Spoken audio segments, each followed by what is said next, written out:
Ladies and gentlemen, I'm very happy to be here in Melbourne with you.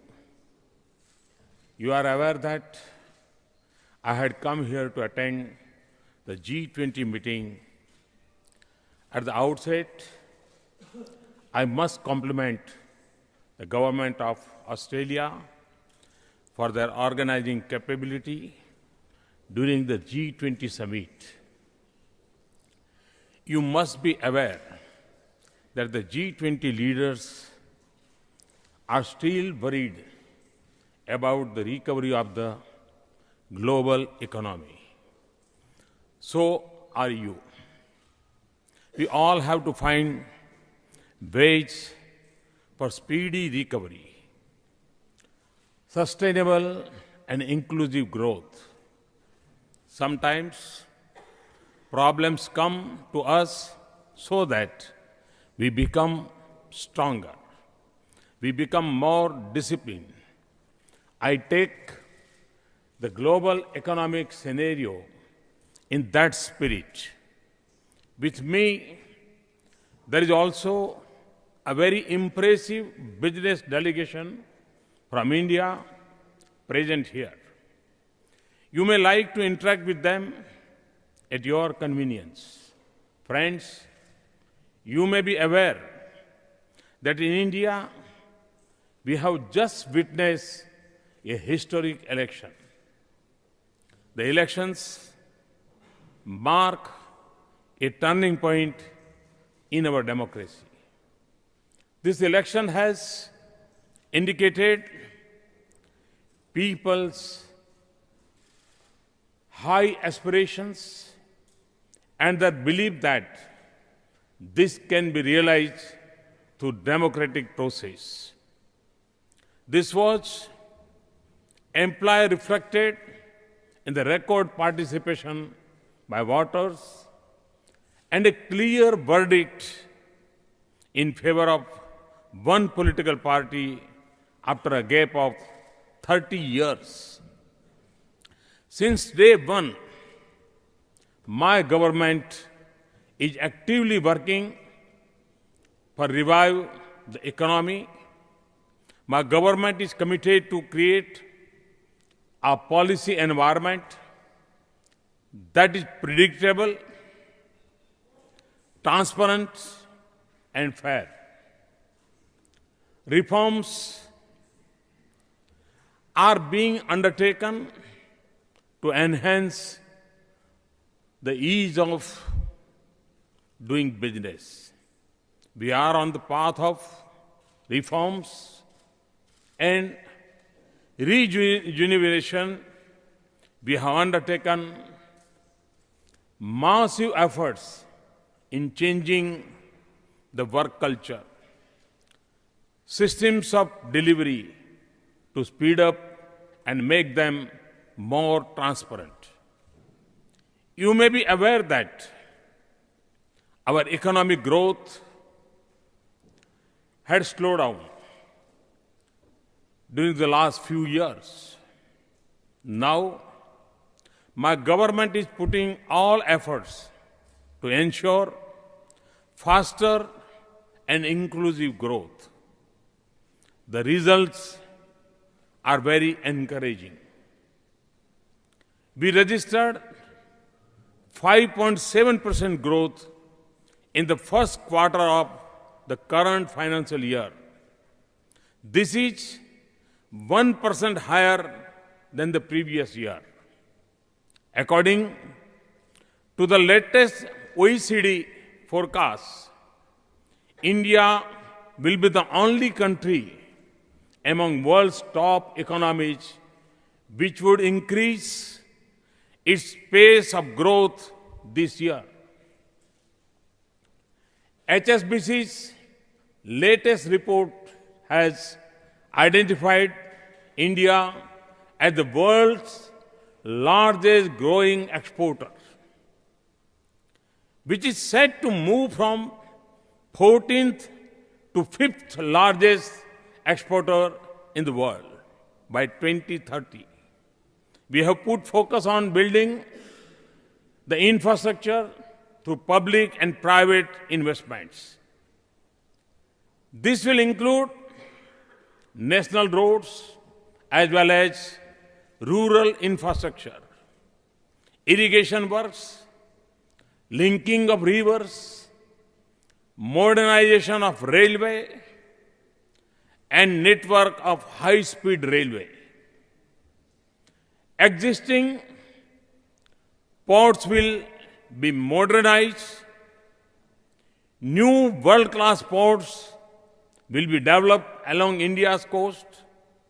In order to promote port-led development, ports will be connected to the hinterland through road and rail. Inland and coastal waterways will be developed as major transport routes. Low-cost airports will be built to improve connectivity to the smaller towns. To upgrade manufacturing infrastructure, the government is setting up world-class investment and industrial regions along the dedicated freight corridors and industrial corridors. We are also planning to build 100 smart cities equipped with world-class amenities. In order to execute the infrastructure plan, a fast-track PPP mechanism is being put in place. Government of India is working towards single window clearance at the federal and state levels. We are also keen to move towards the next generation infrastructure. We need highways and we need highways too. And when I say highways, it means information ways. Under the Digital India initiative, IT will be used to drive government process to improve service delivery and program implementation. The government is rolling out a broadband program to reach every village. We have recently launched Make in India initiative to encourage growth of manufacturing in the country.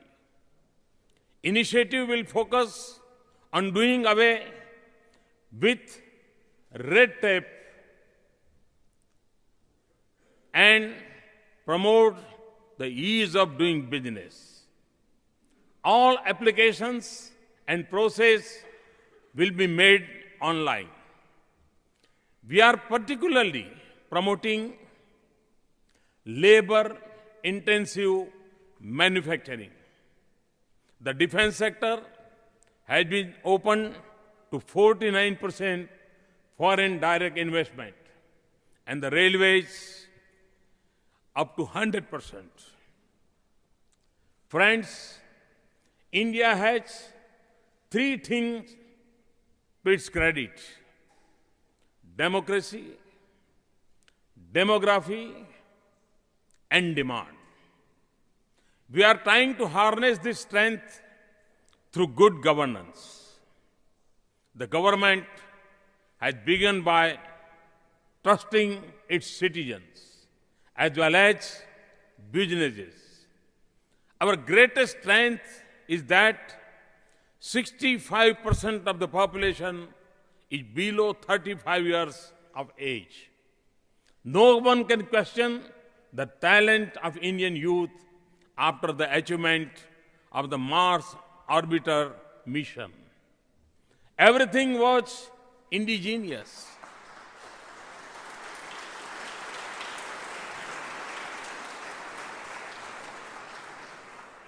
In very, very small factories,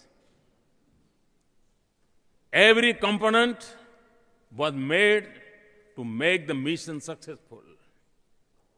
We have large numbers of hands to work. And you'll be surprised. Our Mars mission was less cost than the Hollywood film.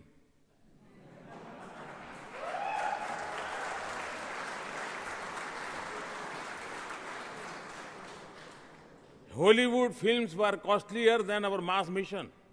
So one can understand how the Indian youth talent can work. One can understand it. Number of hands to work, but we have even larger number of dreams to be realized.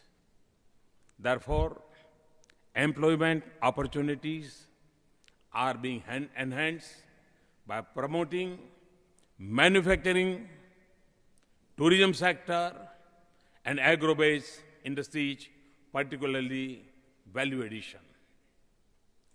I have always said that development process should result into benefit for the people along with the economic players.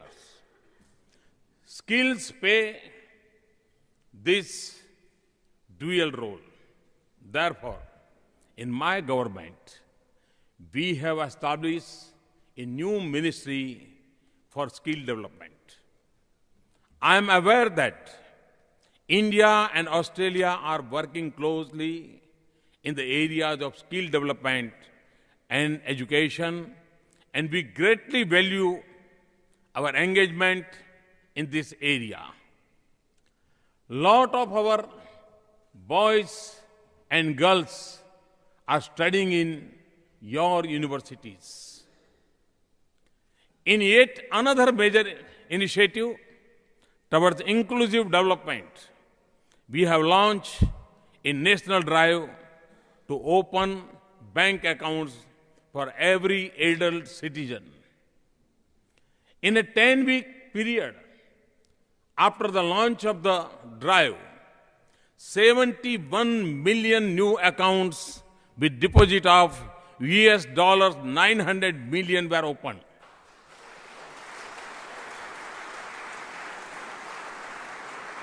This is perhaps the biggest initiative for financial inclusion undertaken by a government. India and Australia are both strong and resilient economies.